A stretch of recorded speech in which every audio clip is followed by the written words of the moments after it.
This is the question that everybody's like asking these days. Uh, should Pete Rose have been put into the Hall of Fame before he died? And should he be put in after? I'm trying to take my bias out of it. Obviously, I'm a diehard Reds fan. I'm a Pete Rose fan, but I'm also a student of him as I did all the research for this and kind of know, most of the story. And I mean, I think resoundingly yes, both before and now after. Um, for me, it's just about the double standard of, you know, what's the criteria for Cooperstown, right? What has it always been? What are the other players held to? And Cooperstown is filled with guys who aren't Saints.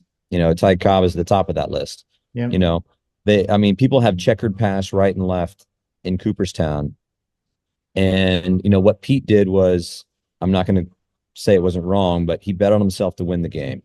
You know, there's 1,100 pages of evidence in the Dowd report, and not a shred of it suggests that he did not bet on himself to win.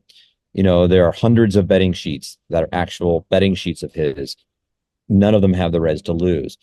So, plus it's just not Pete's DNA. He doesn't bet on himself to lose. It's just not who he is. So is betting on yourself the ultimate crime in baseball when nowadays there are betting kiosks at stadiums? You go and you buy your hot dog, and right next to it, you place your bet.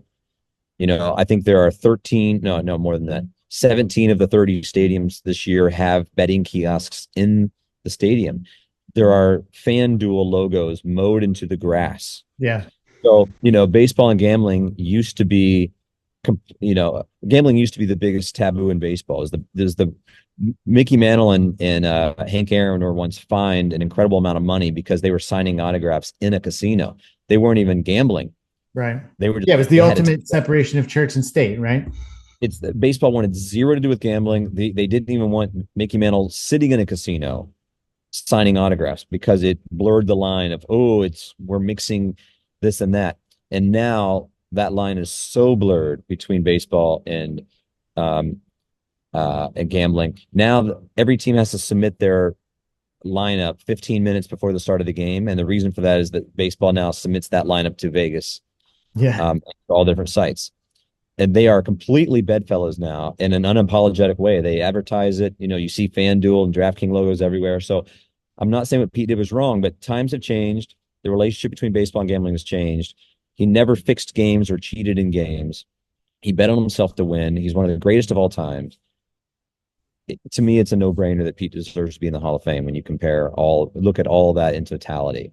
Yeah. I agree with you, Ryan. I think that whatever, Bart Giamatti was the commissioner who banned him for life, and whatever happened at that moment, that may have been at the time what needed to happen. But I feel like he deserves some clemency at some point, as the culture changed, as the sport changed, like you're talking about. But to just keep the ultimate hitter out of the Baseball Hall of Fame, out of the game altogether, honestly, he should have been reinstated to allow him some chance to work within the game, I think. Yeah. I mean, he's been banished now for 35 years. There's a line in my show where he says there are murderers who serve shorter terms than this. Yep. It's like, he admits what he did was wrong, but he goes, am I the ultimate pariah? Like, does the punishment fit the crime? I didn't use steroids. I didn't do anything that gave me an unfair advantage. I didn't steal signals that let the Astros win a World Right. Series.